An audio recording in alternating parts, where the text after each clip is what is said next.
কেন না কে বারণ করেছে? ওই জাহাজটা যাক, কোথায় পাওয়া যায় দেখবি।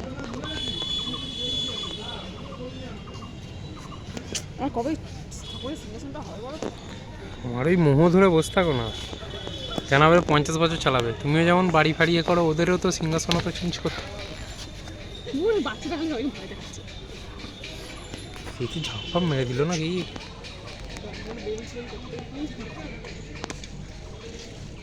বুঝতে পারছি না, ওইদিকে লাভ মেরে ওদিকে লাভ মেরে ওদিক দিয়ে গোলে